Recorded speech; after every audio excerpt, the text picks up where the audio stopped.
fecha tenemos clases? Tenemos ahorita, estamos en 3 de junio, el día de mañana. Mañana tenemos clases, 4 de junio. Así hasta finalizar junio, es 24 semanas. Tenemos 4, ya está perfecto. Entonces, 1, 2, 8, 9 y 11. 8, 9, 11, 15, 16, 18. Después tenemos el 22, 23 y 25.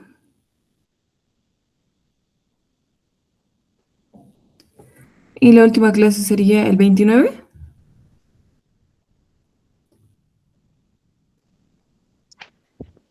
Generalmente el último ciclo sabe ser 3 semanas de avance y la examen. Ya, a ver, veamos. Lo que sale en la página de la U, el calendario académico, se supone que el 1, 2 y 3 de julio serían los exámenes. Así Ya. que sería avance hasta todo julio prácticamente. Ya, excelente. Pero Perfecto. cabe aclarar, Inge, que se supone que del 10 al 12 de junio serían el primer parcial. Y ahí restaría clases de avance. Del 10 al 12 de junio, ¿es verdad? Sí, faltan los exámenes del tercer ciclo. Y eso, o sea, la fecha que la han Sí. publicado, que la verdad no he revisado, he visto semanas del 10 al 12, sí he visto esas fechas. No les han aclarado nada todavía.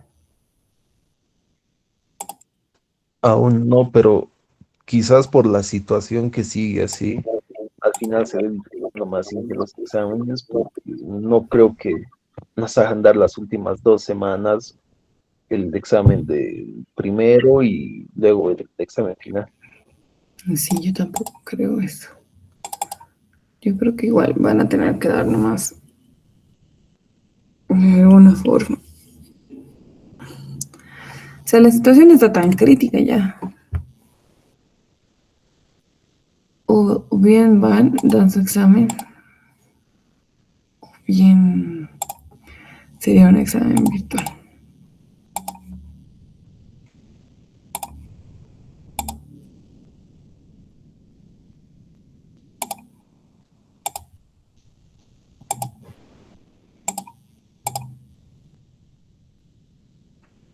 Ya, pueden ver mi pantalla. Vamos a terminar el tema de lo que es análisis de cargas, el tema completo. Sí, que se ve. Muchas gracias. Los apuntes, como no estamos revisando ni firmando apuntes, vamos a hacer directamente un resumen de todos los apuntes que me van a enviar, ¿ya? Con fechas, es decir, hoy día estamos avanzando, entonces ya ponen 2 de junio y ponen todo lo que estamos avanzando. ¿A partir de hoy día en qué o Con las clases anteriores, porque las clases anteriores también tienen sus apuntes. Les he pedido alguna que otra clase y me lo han enviado, ¿no? Entonces simplemente les ponen las fechas. Y ya vamos empezando los resúmenes. ¿Perdón? Y ya vamos empezando los resúmenes a partir desde hoy día. Sí, sí, o sea, igual apuntes. Aquí. Ya, gracias. Entonces habíamos visto cuáles son los tipos de carga, habíamos visto cuántos tipos tenemos y en conclusión la mayoría de estos tipos ya los han expuesto, ¿no? Casi. Si sacamos un resumen nos podemos dar cuenta que conocemos cómo calcular un empuje lateral, horizontal, cargas de tierra, conocemos cómo calcular cargas. No hemos aprendido esto, ya, conocemos cómo avanzar o cómo proyectar cargas en agua, de socavaciones, qué pasa con la acción sísmica, entonces más o menos tenemos una idea de cómo iría, ¿no? Dentro de estas, las más conocidas y más usadas son las que se va a explicar en esta presentación, pero sin embargo ustedes también pueden definir que no todas se van a dar en todos los casos y hay casos excepcionales, por ejemplo, que posiblemente, por lo menos en nuestro país, no los veamos, ¿no? Como las cargas de hielo, cargas de colisiones o temas de construcción y procesos constructivos cuando tengamos grandes embarcaciones, cargas accidentales vamos a tener, socavaciones, colisiones de embarcaciones, por ejemplo, es imposible que tengamos. Pero de todas maneras, ustedes tienen que tener cierto conocimiento para poder definir en qué casos aplicaría, ¿no? Y si es que ustedes van al extranjero y necesitan, cabe recalcar, en una clase lo había mencionado, pero lo recalco. Todas estas tienen su respectiva normativa y cuando la carga es específica, por ejemplo, de hielo, tienen que buscarle normativa específica del país para determinar los espesores, las densidades que se está tomando con respecto del hielo y todo aquello. ¿Ya? Habíamos visto el peso propio, habíamos visto el peso propio del pavimento de rodadura. ¿Cuáles son los materiales que me da la AASHTO para determinar, ¿no? Los pesos unitarios de acuerdo a la AASHTO? Conociendo que tiene cierta diferencia con lo que hace la ACI, ¿no? Una leve diferencia, pero existe. Para el caso del diseño de puentes. Cargas vehiculares, habíamos visto y ya sabemos que tenemos que conocer de memoria una carga vehicular, que es un vehículo HL93, ¿no? Me dice aquí claramente, es un vehículo que no existe, no está circulando, pero sin embargo se distribuyen ciertas fuerzas en sus ejes para generar momentos críticos, ¿no? En función a las longitudes del puente y a la cantidad de vehículos que se va a colocar en un puente. Para eso tenemos ejes de 3.63 y 14.52 separados a diferentes distancias. La distancia va a ser definida conforme a la longitud del puente, ¿no? Para generar el momento más crítico. El tándem, de igual manera, tenemos dos ejes simplemente que están a 11.34 separados a 1.20 respectivamente. Y el carril, ¿no? Que el carril se aplica carril o camión o carril o tándem. Eso igual lo habíamos aprendido. ¿Cómo determinar el número de carriles? De igual manera lo habíamos visto, ¿no? Es el ancho libre de calzada entre 3.65, ¿no? Para definir cuántos carriles me pueden ingresar. Y definir si voy a colocar o si es necesario colocar también las barreras. Dentro de estas barreras, ¿cuánto tendría yo un ancho real de calzado? Las divisiones. Y bueno, yo como ingeniero realizo realmente el diseño, como tal el diseño geométrico y el diseño. Y para todos estos diseños necesito los estudios de tráfico, ¿no? Dentro de estos estudios de tráfico me pueden ayudar a definir cuántos, en qué sentido, en qué dirección van a ir. Nuevamente vemos al vehículo, al camión, al tándem, al carril. Hasta aquí habíamos llegado, ¿verdad? ¿Verdad?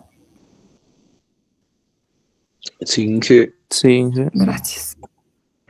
Y dije, ya deben estar durmiendo, ya han apagado. Entonces, ¿cómo se realiza la aplicación de una carga vehicular ya cuando hablamos de diseño? Cuando hablamos de diseños, tenemos que considerar bien qué estaríamos diseñando, ¿ya? ¿Para qué? Para colocar el vehículo de dos maneras, o de manera longitudinal o de manera transversal, ¿ya?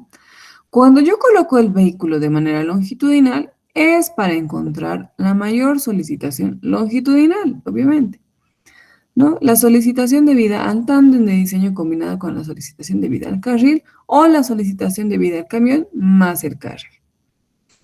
Les doy un ejemplo.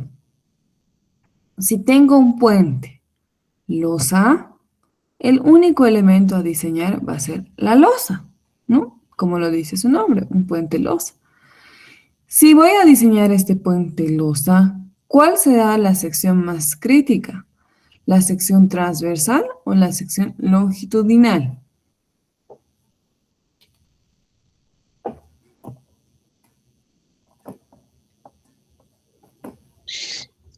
Generalmente la longitudinal, Inge. No, en este caso sería la longitudinal, porque si yo dispongo las cargas, tengo una mayor longitud distribuida en el puente. Tengo los apoyos vistos de forma longitudinal, que pueden ser o dos estribos o dos pilas. ¿No? El hecho de que hable puente losa, ¿qué quiere decir? Las puentes losa son para longitudes de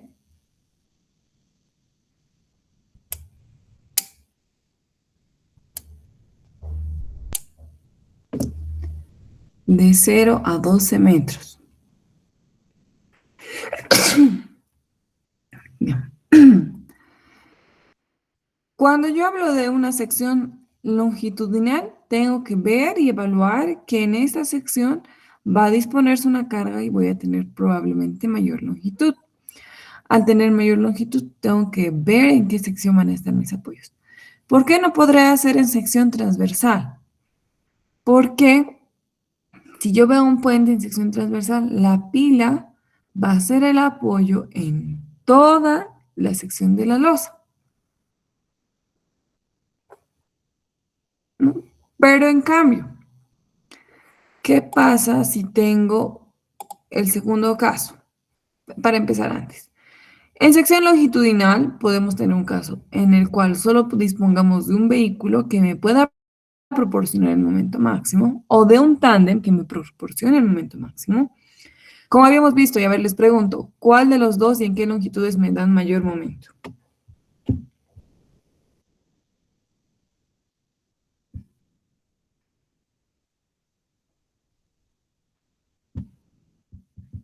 Ahorita nos estaría dando más momento el transversal si es que ambos son, bueno, entre apoyos hay la misma distancia.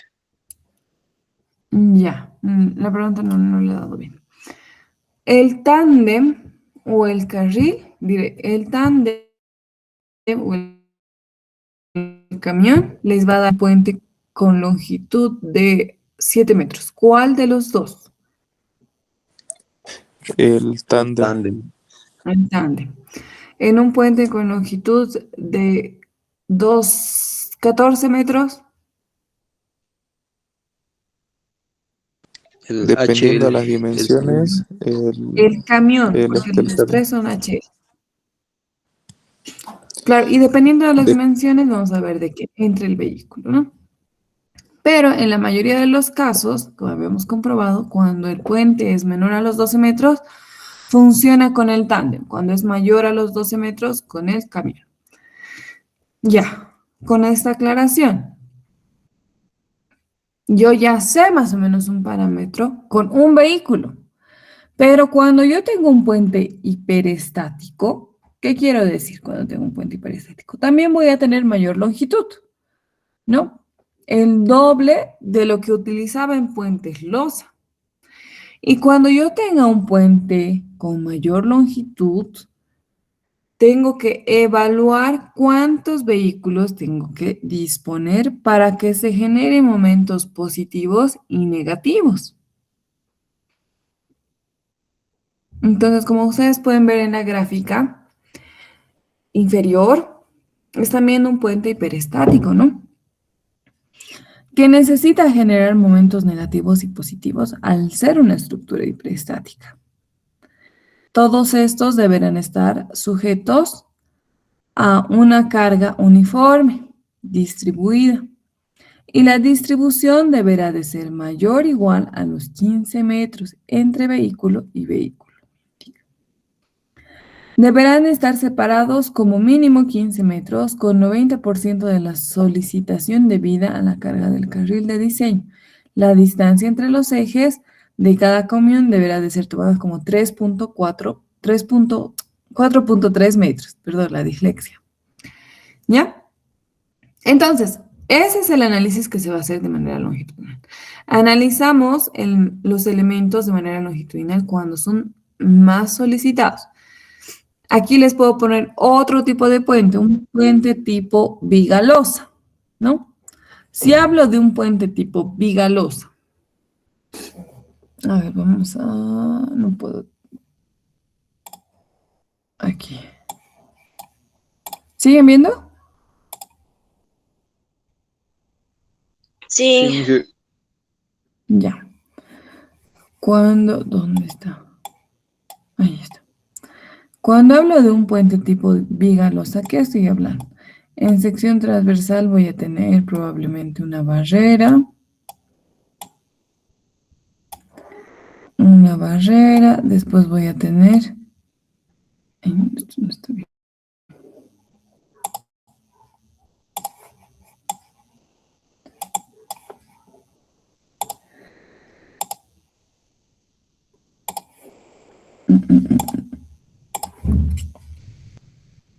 Voy a tener primero una losa. Dibujaremos la losa. En sección transversal. Voy a tener puente viga losa, he dicho, ¿no? Entonces voy a tener vigas.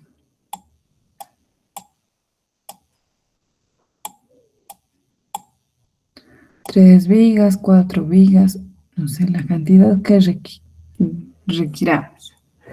Voy a tener barreras.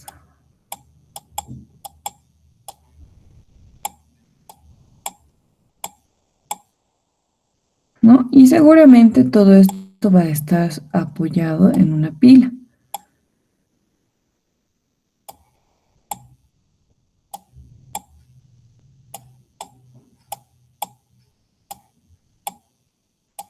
¿Ya? Esa sería una sección transversal en este punto, básicamente. ¿Dónde se ha ido otra vez? Aquí está. En este punto. Si yo hago en este punto, solamente voy a tener el elemento superior. Si estoy hablando de un puente losa, pues voy a empezar por la losa. Solo voy a tener la losa en sección transversal. Y voy a tener las barreras.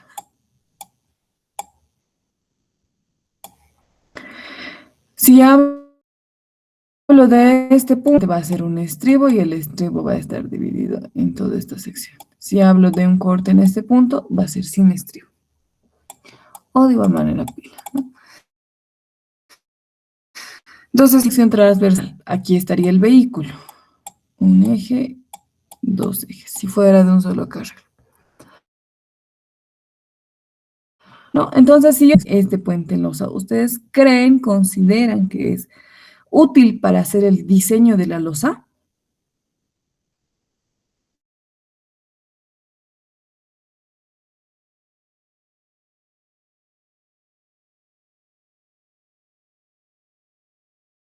Más crítica va a ser, en este caso, paralela al tráfico.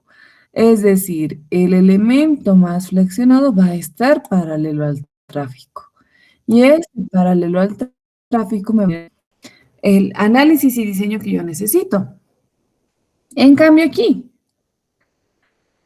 ya tengo dos tipos de elementos. Tengo vigas.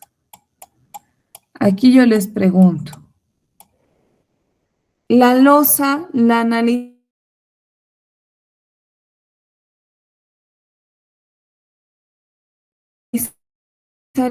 en sección. En sección transversal. En sección transversal, exactamente. ¿Por qué? Porque entonces aquí para esta losa voy a tener una sección hiperestática, ¿no? Y las vigas voy a analizar en sección longitudinal transversal.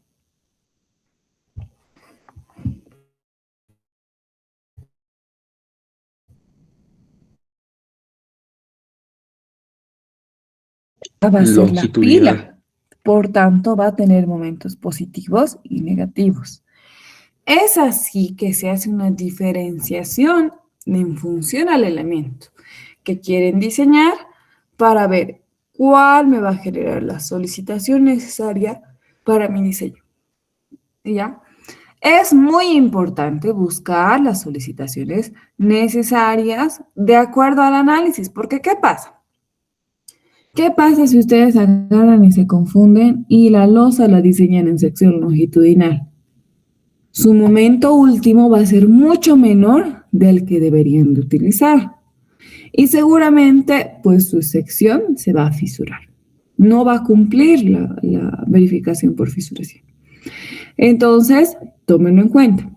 Debo de analizar qué elemento estoy queriendo diseñar y mediante este elemento que estoy queriendo diseñar, yo debo de verificar si realmente voy a hacer en sección longitudinal o en sección transversal. Como claro ejemplo, el puente viga-losa. La losa tiene ahora nuevos apoyos, que son las vigas. Sigue siendo hiperestática, sí, pero con una longitud más corta. Y yo debo de evaluar qué va a pasar entre este apoyo y este apoyo en esta sección. Cuánto de deformación voy a tener, cuánto va a ser mi momento máximo, cuál va a ser mi flexión máxima, en qué punto. Entonces, ¿por qué esa es la sección más liberada? Ya que tengo nodos rígidos en estos laterales. Pero en cambio en las vigas van a analizarse en sección longitudinal porque van a estar apoyadas a su vez en las pilas. Aquí vemos otro ejemplo de la manera transversal. Ahora, aquí cuando hacemos el análisis de manera transversal, diferenciamos también en dos casos. Un caso 1, que es el diseño para los tableros, las aceras, las losas y sus miembros portantes ubicados a 0.30 de la baranda o del cordón de acera. ¿Qué queremos disponer? Ya, enseguida vemos. Y el caso 2 es para el diseño de los demás componentes de las ruedas ubicadas a 0.60. Y aquí les pregunto, ¿por qué tendremos dos casos?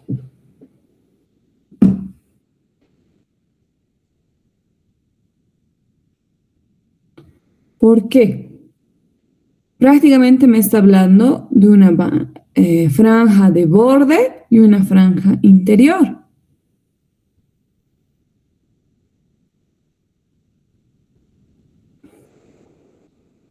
Yo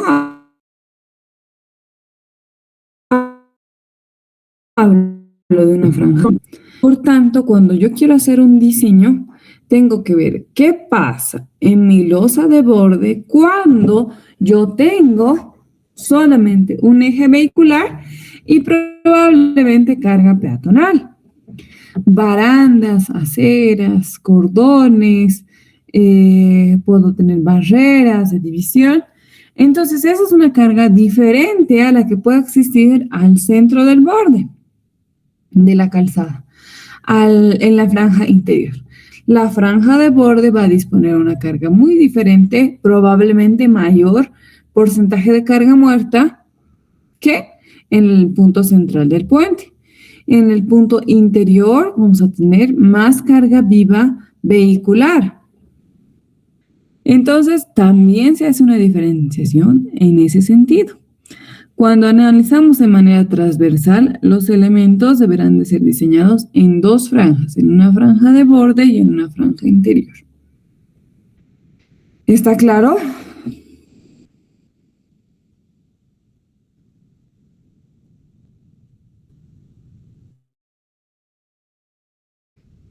Hola.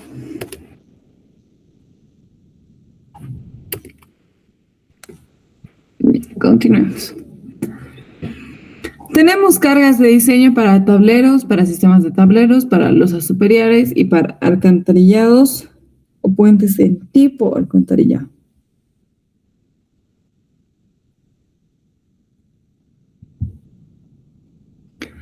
¿No? Y se utilizan métodos de fajas, es lo que les decía de los cordones.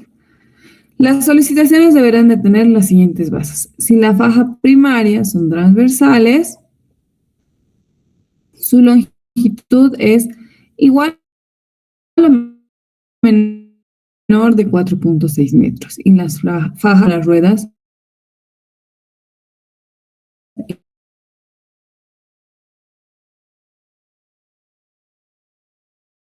en kilómetros.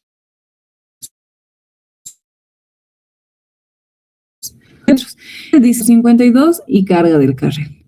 Y si la faja primaria longitudinal es longitudinal, deberá diseñar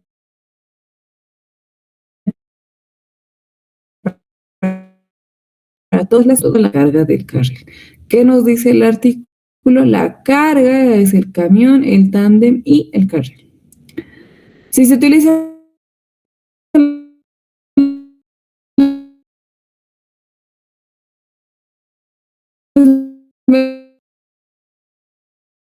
métodos refinados que tienen para todas las cargas específicas, incluye la carga del carril.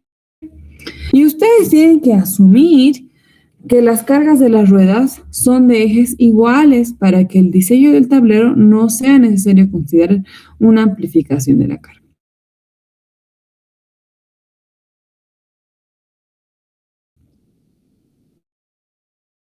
Longitudinal o si es una. Y en función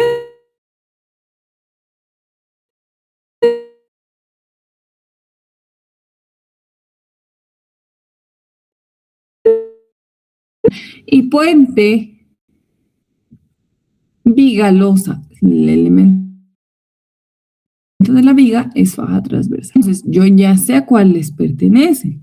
Tengo que colocar y posicionar los vehículos en las distancias que me indica la normativa. Tengo que utilizar los que me indican con la normativa. Y de acuerdo a esto, diseñar, ¿no? Haciendo la opción que tengo dos distribuciones, una faja interior y una franja de borde, ¿ya? Después, tengo también una carga para el vuelo del tablero. ¿Qué quiere decir una carga para el vuelo del tablero? Para la sección en voladizo. Cuando tengamos puentes con sección en voladizo, tenemos que analizar que tenemos cargas a distancias específicas. Me dice a 0.30 centímetros de la cara exterior de la baranda. No, porque en realidad es una disposición también real. Cuando ustedes pasen por un puente, muy rara vez van a pasar a 2 centímetros de la baranda. No, por la comodidad, la amplitud, el peatón, el vehículo no suele estar ubicado a menos de 0.30. Entonces, esto se establece de acuerdo a normativa. De la cara de la baranda del hormigón, estructuralmente es 0.30 o hasta los 1.80. Ya, y se puede reemplazar por una carga uniformemente distribuida de 14.6 newtons sobre milímetro, ubicado a 0.30 de la baranda. Cuando estemos hablando de ruedas en voladizo. También tenemos cargas horizontales que actúan sobre el vuelo cuando el vehículo colisiona contra la barrera y tienen que satisfacer ciertos requisitos.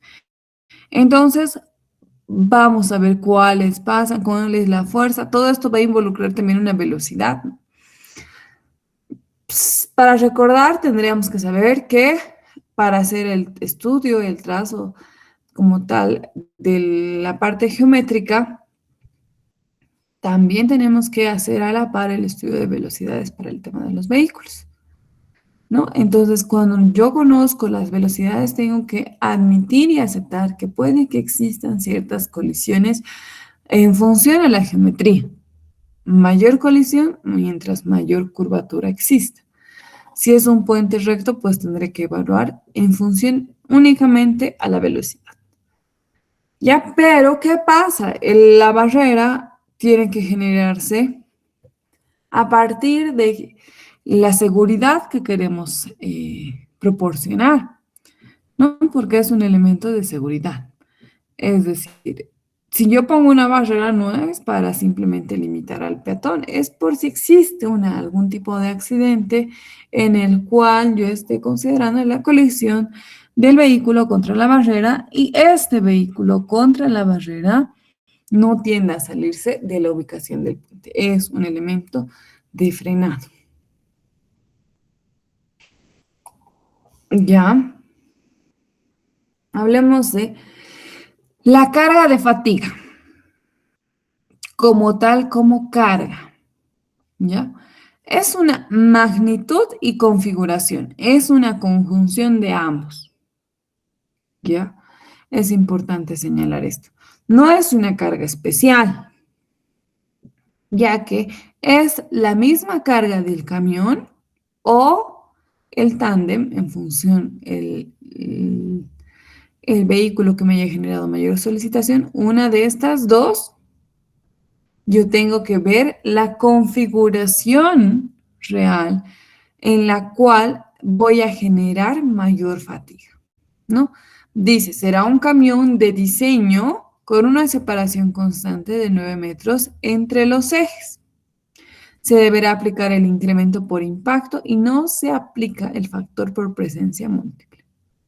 Es decir, solamente va a depender del vehículo y el punto de ubicación que se le dé con respecto al puente. Utilizamos para ver, como tal, la fatiga es una carga cíclica, ¿no? Es un efecto de carga cíclica. Entonces, nosotros utilizamos cuando debemos de tomar decisiones con respecto a la verificación del estado de diseño. ¿Ya? Deberemos de tomar como tráfico medio diario a los camiones de un único carril. Y esta frecuencia me va a ayudar a determinar como tal la posición del puente. Y aquí me dice, ¿no? Esta frecuencia se deberá aplicar con todos los componentes del puente, inclusive aquellos ubicados debajo del carril, que soportan el número menor a los camiones. Valga redundancia. Voy a aplicar un vehículo del tipo que me está exigiendo la normativa para determinar el comportamiento ante la carga cíclica, porque por más de que le estemos analizando en puntos específicos, son cargas que van a ser móviles y van a generar un efecto cíclico. ¿No? De acuerdo al número de camiones por día, nosotros vamos a utilizar este dato, vamos a multiplicar por el número de carriles, que nos va a generar un factor P. Entonces, el factor P nos va a dar el ADT, que va a ser la multiplicación de los carriles por cuántos carriles o camiones tenemos disponibles. Y esto me va a dar una carga de fatiga.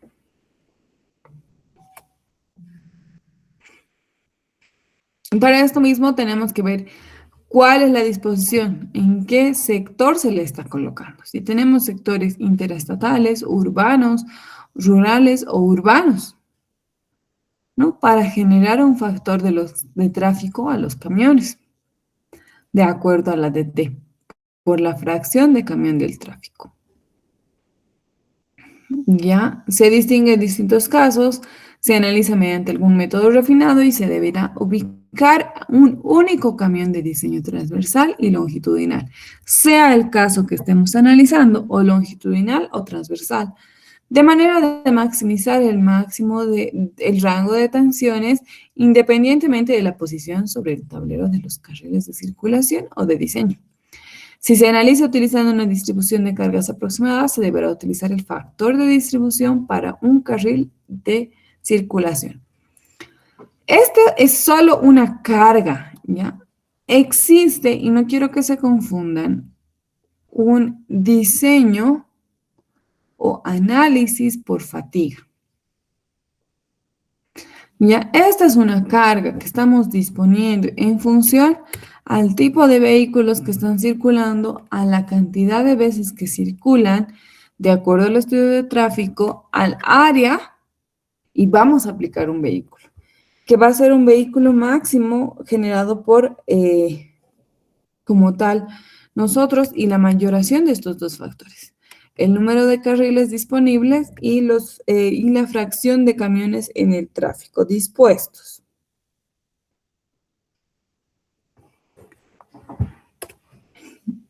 Ya, hasta aquí está todo claro. Los casos de fatiga por carga, si tuviera ejemplo. Sí, vamos a ver un ejemplo de todas las cargas al final, como tal de los casos de fatiga. No es un parámetro muy común. ¿Por qué?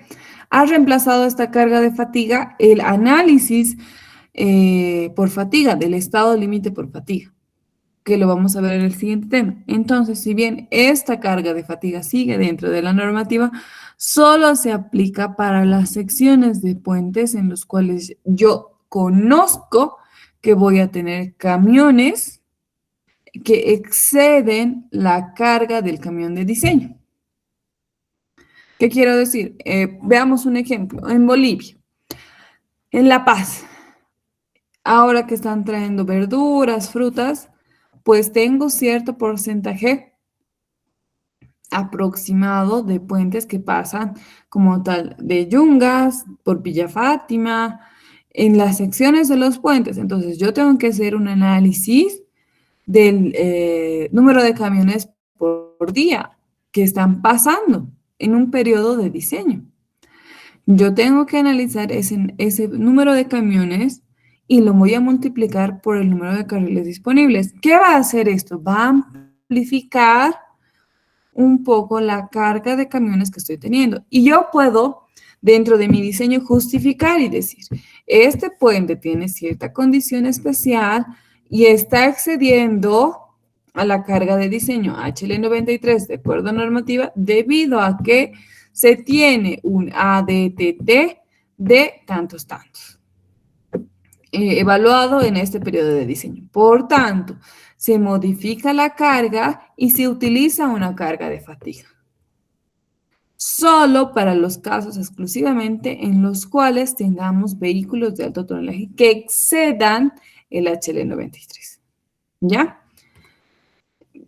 Justamente por eso tenemos una distribución también de acuerdo al tráfico, en función al tipo de carretera. No es un caso común, como les digo, es un caso que ha sido reemplazado por la verificación del estado límite de fatiga. ¿Qué hace el estado límite de fatiga? Que lo vamos a ver. Igual, agarra el vehículo, modifica la carga y la posición. No modifica la carga, estamos en un error de decir modifica la carga. Pero posiciona la carga de tal manera de limitar los puntos, es decir, posiciona un vehículo o un puente. Si el puente mide 7 metros, la carga o el estado límite de fatiga posiciona el vehículo de tal manera que por más de que no entre en sus 3 ejes, se coloque de tal forma que genere la fatiga o la carga de fatiga proyectada. Por eso se ha reemplazado. Y se hace más el análisis de estado límite de fatiga que concebir una carga por fatiga. ¿Ya? Ahora, tenemos el área de contacto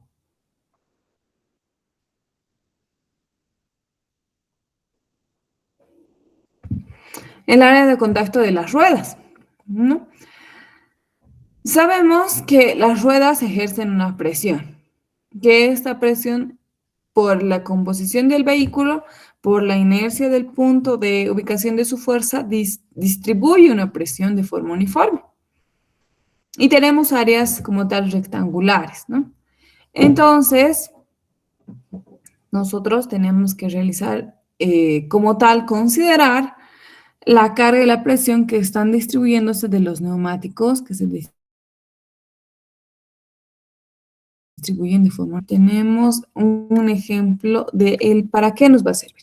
Conocemos que tenemos neumáticos, que el neumático, la sección en la cual distribuye la presión, es la sección interna del neumático, ¿no? Entonces, esta está dada más o menos de 0,25 metros y un ancho transversal de 0,51. Ahora, ¿para qué me sirve esto?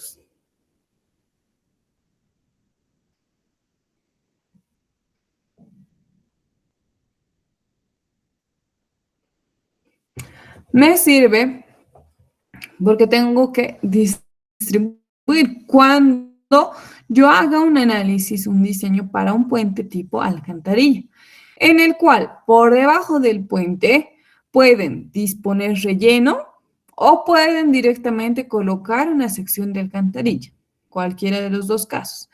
Yo tengo que conocer que existe una sección interna que está expuesta a cierto relleno que por medio de una presión puede generarse una deformación, ¿no? Entonces, si la profundidad del relleno es menor a los 0,60 metros, se desprecia el efecto del relleno y se procede según a los requisitos de una losa del tablero para el tráfico. Es decir, ¿qué me está diciendo? Si esta alturita de relleno puede ser 30 centímetros, por ejemplo, ¿qué pasa? Solamente diseñas como si el vehículo estuviera pasando por encima de tu losa. Eso quiere decir. Ahora, pero si la profundidad es mayor, puede asumir una distribución uniforme. ¿Qué quiere decir? Que tengo que considerar el área distribuida de la presión del vehículo, del neumático, hacia la losa.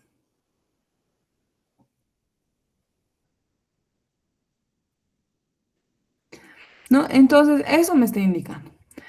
Yo básicamente tengo que ver que la profundidad del relleno es menor que los 0,60 metros que se desprecian, o tengo que ver si es mayor a los 0,60 para generar un área de distribución. Y esta área de distribución se da de acuerdo al tipo de suelo. Porque ustedes saben que inclusive cuando ejercemos una presión en el suelo, no se da de la misma manera, ¿no? Se puede dar de una forma en suelos granulares y en suelos arcillosos, limosos, en función si son cohesivos o si no son cohesivos, va a generarse otro tipo de transmisión de la presión. Entonces, para esto nosotros tenemos que conocer el área de transmisión de la fuerza de los neumáticos, de la presión de los neumáticos. ¿Ya? Y eso se calcula mediante estas dos fórmulas.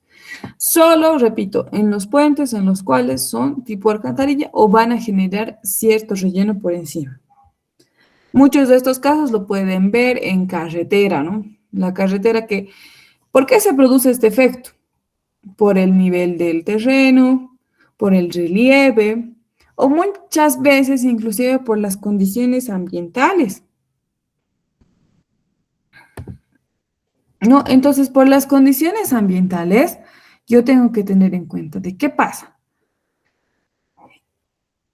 Si antes en este segmento pasaban alpacas, llamas, qué sé yo, pues se tiene que generar el mismo paso. Entonces, muchas veces estos puentes no solamente son utilizados para vehículos, sino también para transporte animal, ¿ya?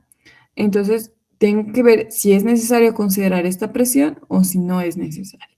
Pero tengo que analizar de que existen estos casos en función a diferentes factores.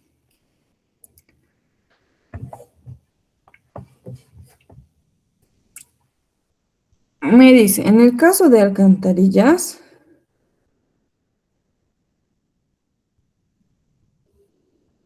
se podrá despreciar el efecto de carga viva cuando el caso de un tramo de la altura del relleno es mayor a los 2,4 metros y la longitud del tramo. ¿Qué quiere decir carga viva con respecto a la carga viva peatonal? No estamos hablando de la sobrecarga viva vehicular. ¿Ya? En el caso de múltiples tramos con múltiples alturas de relleno, es mayor que la distancia entre las cargas internas y los muros extremos. En estos casos en los cuales las alturas de relleno predominan, tienen mayor altura, 2,4 metros, es una altura considerable, pues se diseña la losa con respecto a la altura del relleno, al peso específico del relleno, que ya es una carga bastante considerada. Se considera también si es un suelo saturado o si no es un suelo saturado.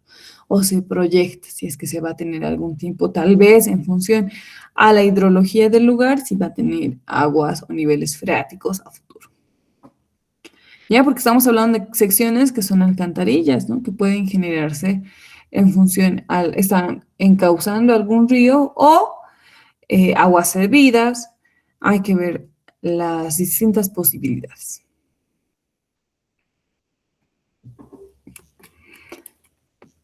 ¿Ya?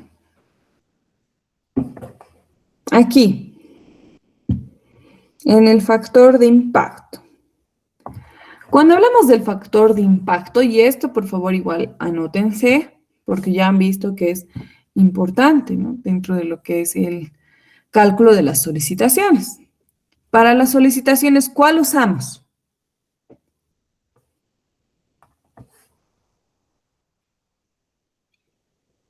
Depende de la longitud del puente. No, el factor de impacto es uno solo. Ah, 33. 33%. 33%, exactamente. Entonces, ¿qué me dice? De acuerdo a los efectos dinámicos de la carga vehicular, se incorpora por medio de un factor de amplificación. Y toma en cuenta, ¿qué se toma en cuenta en el factor de impacto? De acuerdo a la normativa, la rugosidad y las imperfecciones que pueden generar un impacto. El peso del vehículo, el número de ejes, la velocidad del vehículo, la característica del puente, todas y cada una de estas me pueden generar impacto, ¿no? ¿Qué puedo decir con impacto? Alguna colisión. Entonces, la normativa indica que para que nosotros, al estar muy expuestos a impactos, debemos de colocar un factor de amplificación del momento último de diseño o el momento solicitante por sobrecarga viva vehicular. Este factor va a ser 1 más el porcentaje de impacto sobre 100. Solo se aplica a los vehículos de diseño. ¿Cuáles son los vehículos de diseño? Pues el camión de diseño y el tándem de diseño. En ningún caso se le aplica al carril, ni a la suma de estos dos. Se le aplica por separado. ¿Ya? El valor de impacto. Y aquí tenemos los otros factores. Y recuerdo que me han preguntado. Cuando nosotros hagamos el diseño de la junta de losa, utilizamos el 75% para el diseño de la junta de la losa. ¿Qué quiere decir? Cuando ustedes quieran hacer las juntas entre la losa de transición y entre el puente, van a diseñar con el vehículo, con el carril, pero van a colocar un factor de impacto de un 75%. Cuando hagamos un diseño, y aquí estaba ya empezando a mencionar el estado límite de fatiga y fractura. ¿No? Cuando hagamos un diseño de estado límite de fatiga, vamos a tener un 15% y para todos los demás estados límites un 33%. ¿A qué refiere todos los demás estados límites? Refiere al estado límite último y al estado límite de servicio.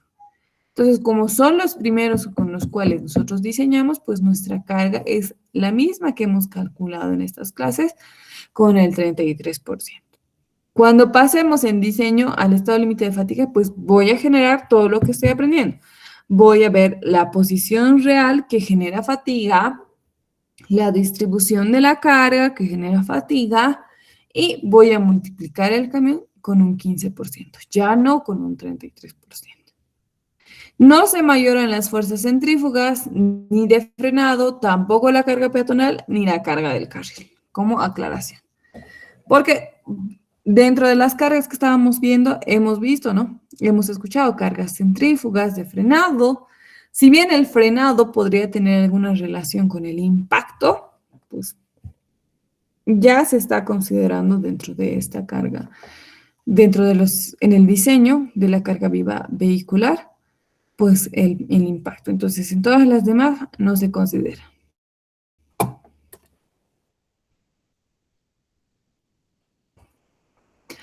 No se aplica impacto en muros de contención o en componentes de fundaciones. Solo en elementos de diseño horizontal. ¿Qué quiero decir? En la superestructura. ¿Sí? ¿Alguien tiene alguna duda? Así que es un daño que ya está rotando a los 2.000 dólares. Es un daño económico que no vamos a recuperar. Prendido el micrófono.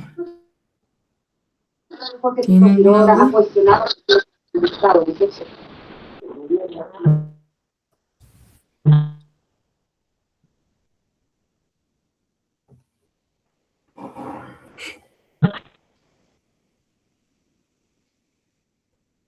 Ya.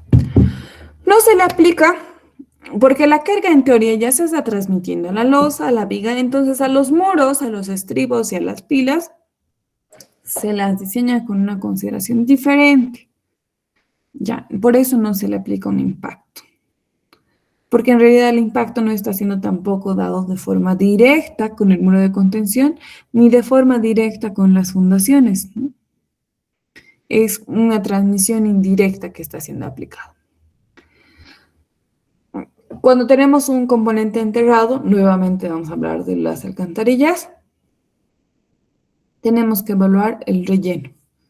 Es decir, puede existir un impacto por encima del relleno que se va a transmitir, entonces al transmitirse vamos a multiplicar 33 por 1 menos 0.44 por la altura del desplante del relleno. ¿Ya? Y como estamos en puentes, no solo estamos hablando de puentes de hormigón armado. Para los elementos de puentes de madera no se le aplica un factor de impacto. ¿Ya? ¿Por qué? Porque si bien ustedes recuerdan, aquí me dice el impacto es por la rugosidad, la imperfección, la superficie, por la fricción. En madera se concibe una fricción interna diferente que en el hormigón o que en el pavimento flexible, ¿no? Que genera cierta amortiguación. Entonces, a los puentes de madera no se le va a amplificar este factor de impacto. Ya, solamente les repito como dato.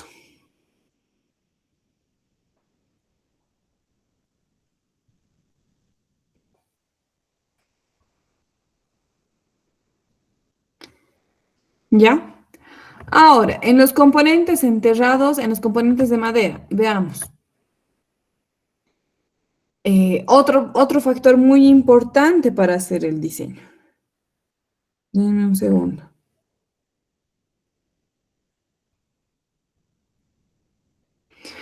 Es el factor de presencia múltiple, ¿no? Cuando hacemos el análisis de cargas, nosotros tenemos que asumir cuál es el caso ideal que me va a generar mayor solicitación para los diseños que yo quiero realizar, ¿no? ¿Cuál es la probabilidad de generar cargas? Entonces, voy a generar un factor de presencia múltiple M en función a cuántos carriles tengo y cuántos están cargados. Voy a idealizar, si tengo 3 carriles y tengo que ver cuántos están cargados que me genere el diseño, ¿no? Entonces dice, se deberá utilizar los valores de la tabla, 1 para carril cargado y se podrá utilizar para 3 o más carriles cargados, ¿no? Si es un carril cargado es 1.20, si es 2 es 1, si es 3 es 0.85. ¿Esto lo vamos a utilizar? Sí, mucho. Vayan generando un formulario. Dentro de su formulario coloquen esta tablita del factor de presencia múltiple. Porque es un factor que me va a amplificar mi momento en función a las cantidades de carriles que tenga, ¿no? No se deben aplicar conjuntamente los factores de distribución de carga aproximados, excepto si se aplica la ley de momentos o si se utilizan requisitos especiales para vigas exteriores en puentes viga y losas. No, entonces yo tengo que ver cuál sección voy a diseñar, cuál elemento voy a diseñar y en función de estos aplicarle el factor de presencia múltiple para el momento último de sobrecarga vehicular. Este presencia múltiple solo es para sobrecarga vehicular.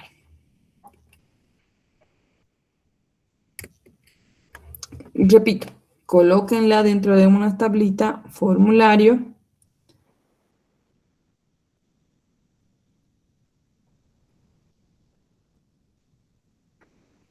De una tabla, le ponen el formulario y después de colocarle el formulario, pues ustedes tienen que, vamos a ir haciendo y vamos a ir viendo cómo vamos a ir a hacer la aplicación en el puente losa, puente viga losa y en todos los diseños que vamos a hacer y se van a aplicar.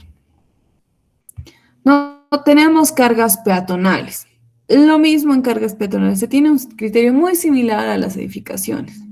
Ya la normativa establece ciertos rangos de acuerdo en función al tipo de puente que se está dando, al ancho de la acera y a diferentes aspectos, ¿no? Entonces ya nosotros tenemos que dar, como hacíamos en edificios, edificio habitacional, 2 kilonewtons.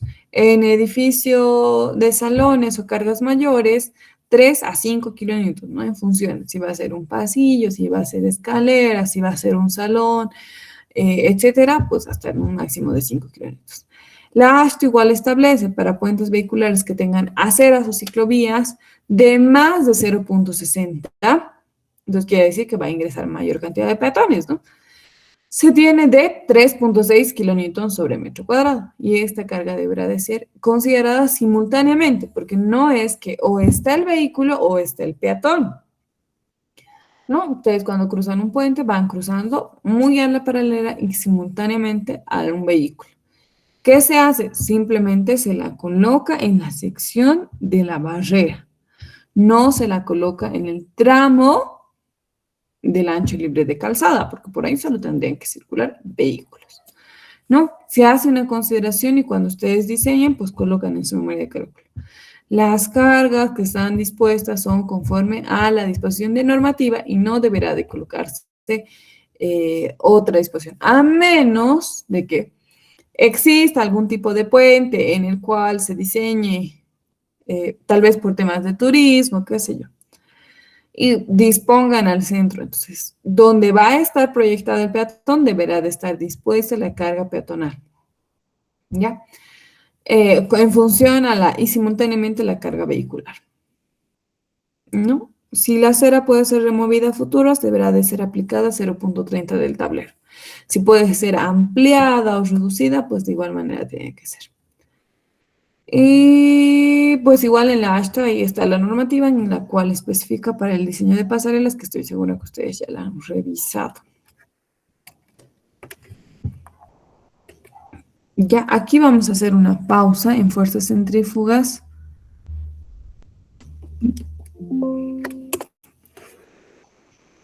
Ya, quiero que de una vez terminemos el tema de las exposiciones. Hasta aquí está claro, vamos a ir viendo vamos a ver en el diseño, vamos a verlo en el diseño. Todo lo que ustedes han calculado y han asumido de base, vamos a repetirlo en diseño, por si acaso. Todos estos de las fajas, las franjas, tómenla muy en cuenta, vamos a hacer en diseño y vamos a necesitar. La carga de fatiga, como les digo, se ha reemplazado con el estado límite de fatiga. Solo se usa en casos excepcionales, pero de todas maneras lo vamos a ver. La presión del área de contacto. Para esto no creo que nos dé mucho tiempo para ver, pero como nos dice, cuando las alturas son mayores, solo considerar el relleno. Y cuando son menores, considerar la presión dada por el neumático. El impacto, nunca se olviden del factor de impacto. El factor de impacto les va a dar un momento último y de acuerdo al momento último diseñamos. De esto igual, presencia múltiple lo vamos a ver en el ejercicio, cargas peatonales lo vamos a ver y de esto vamos a hacer ejercicios aparte. ¿Por qué aparte? Porque vamos a empezar haciendo un ejercicio de puente losa en tramo recto, ¿ya? Y en función del tiempo vamos a ver si es que nos da para hacer un puente en tramo curvo. Porque esta fuerza centrífuga solo se da en puentes curvos. No podemos aplicar una fuerza centrífuga que será la fuerza generada por el vehículo en función a una curvatura, ¿no? Tiende a generar una fuerza contraria al eje de la calle, de la avenida o del puente, ¿no? Entonces, en función a no se puede hacer en puentes rectos, lo vamos a hacer si es que logramos alcanzar el tiempo, pero sí vamos a calcular la fuerza centrífuga, la posición y todo. ¿Hasta ahí alguna duda? ¿Han visto mi pantalla? No, Ángel, lo hemos visto. ¿No han visto? ¿Desde qué parte no han visto? Ahorita lo que estaba haciendo clic, ya no se ha visto más. Lo último. Sí, dejó de compartir hace un rato. Hace rato. Ahora Sí se puede ver, Inge. Ya. Lo que les decía que básicamente todas estas cargas, pues les vamos a ver. Todas las vehiculares, la única que probablemente las vehiculares, las formas de aplicación, cuál vamos a hacer sección longitudinal, sección transversal, cuáles son las fajas, vamos a verlo en un ejercicio completo de puente losa. Vamos a ver esta parte. No, esta parte, como les decía, no la vamos a ver tanto en puentes alcantarillas, pero solo es aplicar la presión cuando tenemos alturas menores. Cuando tenemos alturas mayores, solo se calcula el puente con el relleno, no se coloca carga vehicular. El factor de impacto, repito, no se olviden de calcularlo. El factor de presencia múltiple igual es importante, ¿ya? Y las cargas peatonales las vamos a ver en ejercicio, y la fuerza centrífuga probablemente no veamos un ejercicio como tal de puente, pero sí vamos a ver lo que sería el cálculo de la fuerza como tal. Si en algún caso ustedes tienen, si ustedes tienen un puente curvo para diseñar, pues tienen que aplicar esta fuerza. Lo vamos a ver cómo se calcula. Vamos a ver la fuerza de frenado y ya las demás son especificaciones. Vamos a ver un poquito de fuerzas de viento también. Cálculo de la fuerza de viento, vamos a ver. Y con eso vamos a terminar. Esto sigue siendo viento. Presiones del viento. Esas son presiones del suelo que ustedes ya han explicado muy bien, de Coulomb. Sobrecargas.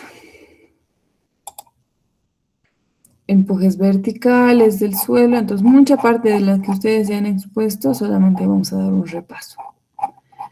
Ya, para no perder un poco de tiempo.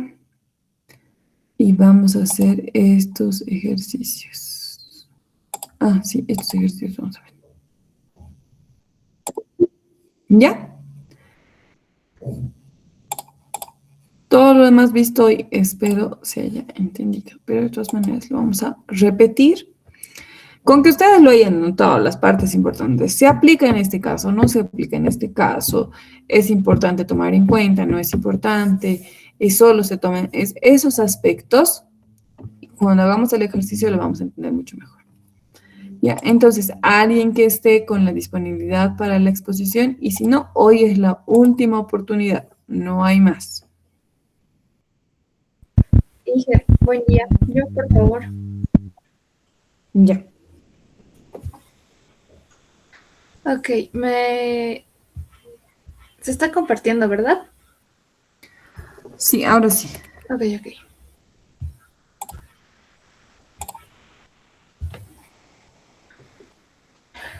Ok, buenos días compañeros, buenos días ingeniera. Yo les voy a hablar sobre la carga de hielo.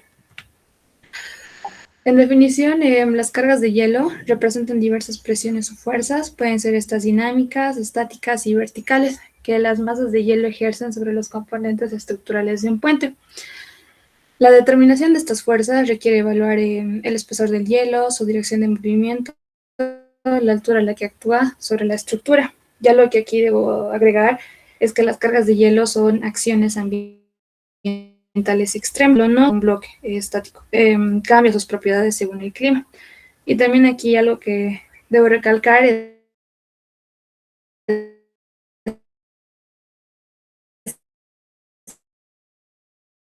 que estas y las cargas de hielo en agua salada no están cubiertas por estos parámetros y deben ser determinados por especialistas capacitados.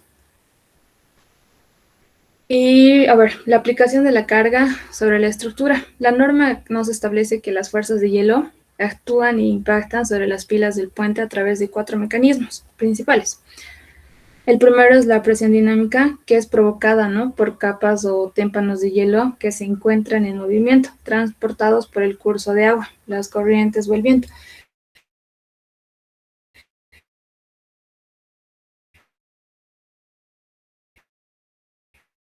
En este caso, la velocidad del río contra la estructura, y en este caso es la pila.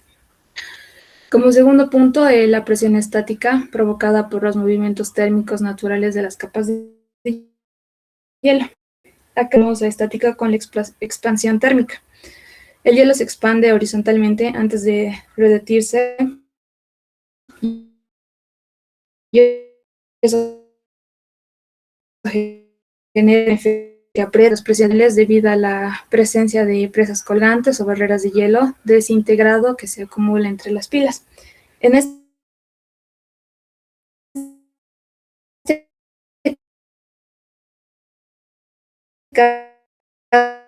caso, es como enfática y arrastra sobre el puente. Y como último punto, ¿no? La fuerza de levantamiento, que es la carga vertical, que se genera por la adherencia del hielo a la pila en aguas cuyo nivel fluctúa. En este caso, el hielo se va a empezar a congelar alrededor del hormigón de la pila. Y se va a empezar las fluctuaciones del caudal, la losa de hielo va a intentar arrancarlo. La pila viene hacia arriba o va a empezar a colgarse de ella hacia abajo.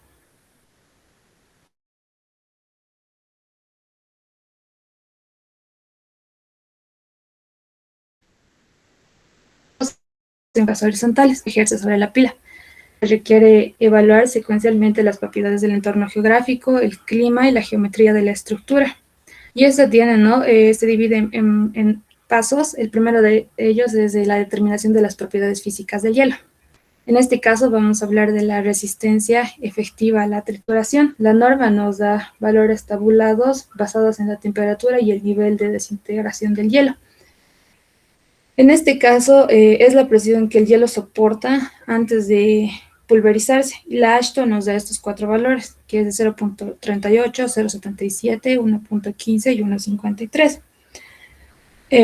Cuando hablamos del 1.53 es cuando hablamos del frío de invierno, mientras que el 0.38 nos vamos más al hielo de primavera, que está lleno de microfisuras con agua y es más blando. Generalmente para el diseño se usa, ¿no?, el 0.38 porque es cuando los témpanos se mueven por el deshielo. Y para el espesor del hielo, la ASHT igual nos dice que usemos datos históricos del río y si no hay usamos la fórmula empírica, que es la temperatura media diaria del aire igual a 34 por el coeficiente que considera las condiciones locales, que habitualmente son menor que 1. En este caso tenemos de 0.8, que es el lago ventoso sin nieve, lago promedio con nieve, río promedio con nieve y río pequeño protegido con nieve, por la raíz cuadrada del índice de congelamiento. También, como otro punto, es la definición de la geometría de la pila, que es el ancho de la pila a la altura en la que impacta el nivel de hielo y la inclinación del borde de la pila respecto a la vertical. También tenemos el análisis de modos de falla. En este caso son 2, que es la trituración y la flexión. Y en este caso la fuerza de impacto depende de cómo va a colapsar el témpano de hielo, y esto se debe analizar con la relación de esbeltez entre el ancho de la pila y el espesor del hielo. Si la relación de esbeltez es mayor a 6, esto nos dice que el hielo va a chocar de frente y va a fallar únicamente por aplastamiento. Y la fuerza de diseño va a ser igual a la fuerza de trituración. Si en el caso que la relación de esbeltez va a ser menor o igual a 6, el hielo podría aplastarse y la fuerza de diseño va a ser el valor menor entre la falla de trituración o bien la falla de flexión. En este caso, las ecuaciones de falla tenemos que son la falla por trituración y la falla por flexión. Son estas 2 ecuaciones donde acá nos dicen cada una cuáles son qué son cada una, ¿no? Y como cuarto punto tenemos que las fuerzas combinadas por impacto asimétrico. El hielo rara vez se impacta en un ángulo perfecto de 90 grados. Si la pila está alineada con el flujo, la ASHTO nos dice diseñar para los escenarios de cargas simultáneos. En este caso, el primero nos dice, ¿no?, que se debe combinar una fuerza longitudinal que va a ser igual a la fuerza transversal, quiere decir 0.15 por esa fuerza. Y el segundo escenario, que es de la fuerza longitudinal, va a ser igual al 0.5 de la fuerza transversal. Y igual es, la fuerza transversal se debe tomar la siguiente ecuación. Y también para la optimización con el factor de reducción, para finalizar el curso en cursos de agua pequeño con un ancho menor a 90 metros, es físicamente imposible que naveguen en témpanos masivos. En este caso, la fuerza se va a multiplicar, ¿no?, por un factor de reducción que es hasta el 50%, igual que nos muestra en la siguiente tabla. Y bueno, ¿no?, en conclusión, diseñar un puente contra las cargas de hielo no es simplemente hacer las pilas más anchas o meter más hormigón para aguantar el golpe. La clave está en usar, ¿no?, la geometría para prácticamente engañar al hielo. Si hacemos una pila recta y ancha como está acá, el hielo va a chocar de frente y se va a romper por trituración, lo que genera una fuerza destructiva para el puente. Mientras que si diseñamos con una pila delgada y hacemos una punta inclinada, estamos obligando al hielo a trepar por esa rampa y romperse por flexión. Entonces, podemos decir que no aplicando la norma, la AASHTO, la LRFD, logramos que el puente sea 100% seguro, más barato y más eficiente. Muchas gracias. Excelente, gracias. ¿Alguien más?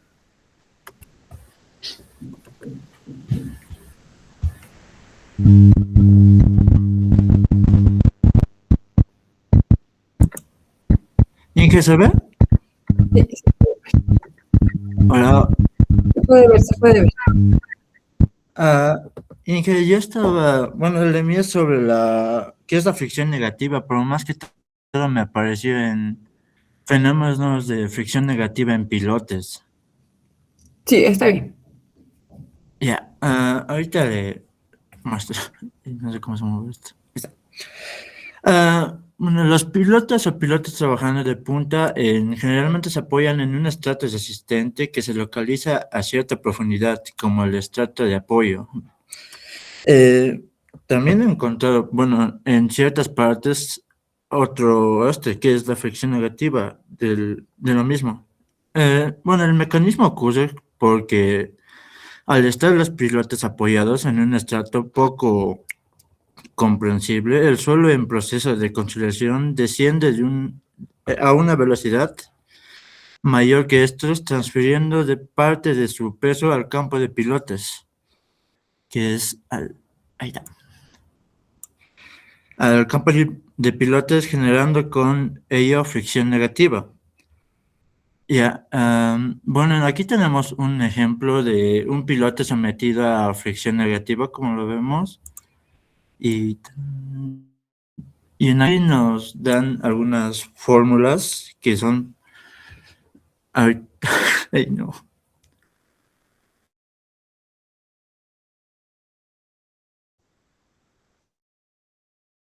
El pilote que se muestra la figura, se obtiene ¿qué se llama? Lo que es esta parte de, bueno, AFN, lo que dice es el igual a la fuerza perimetral. En esta parte que es, no lo entendí bien, es el perímetro corregido del pilote, y esta parte que el SOC2 es la resistencia al esfuerzo cortante del suelo a esa profundidad determinada. Siendo Fn la fricción negativa que desarrolla a lo largo del fuste del pilote, la resistencia al esfuerzo constante del suelo que rodea al pilote, y R el radio del pilote, corregido bajo el supuesto de que la falla genera en el contacto del suelo a suelo. Y aquí, como vemos, también tenemos las demás ecuaciones. En la ecuación 3, como vemos en acá, ya, en la OS es el esfuerzo efectivo inicial del suelo antes que actúe la fricción. En esta parte de acá es la reducción, alivio del esfuerzo debido a la transferencia de carga al pilote, y en la KO es el coeficiente de presión lateral modificado, depende del ángulo de fricción de suelo. En la fricción, bueno, en la sustitución e integración geométrica de la ecuación 4 y 5, ¿Qué es lo que está? No sé. En la 4 y la 5 de acá abajo. Al meter la ecuación 3 dentro de la integral de la ecuación 2, la expresión se divide en dos partes. Para resolver esta integral sin complicaciones, ecuaciones diferenciales, el texto utiliza enfoque geométrico basado en diagramas de la derecha de la figura 1, que es la que están acá. Es decir, la distribución completa de los esfuerzos efectivos del suelo con la profundidad. Ya. Inge, con esto acabo, pero en los métodos de lo que están acá, en la fricción negativa, los efectos de la estructura, el incremento de carga se genera en un incremento a la que se encuentra sometido el elemento. Las fuerzas de arrastre que genera la fricción negativa deben ser tomados por los pilotes en adición a las cargas gravitacionales que estos soportan. Y aparte de eso, quería también agregar que la reducción de confinamiento se produce en una reducción del esfuerzo efectivo de confinamiento a nivel desplazante del pilote. Bueno, eso es lo único que he podido encontrar, Inge.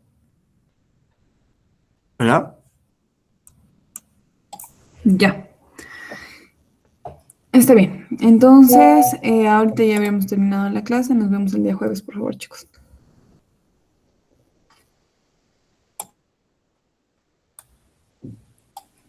Hasta el jueves. Hasta luego, Inge. Hasta luego, Inge. Luego dije, Hasta luego, Inge.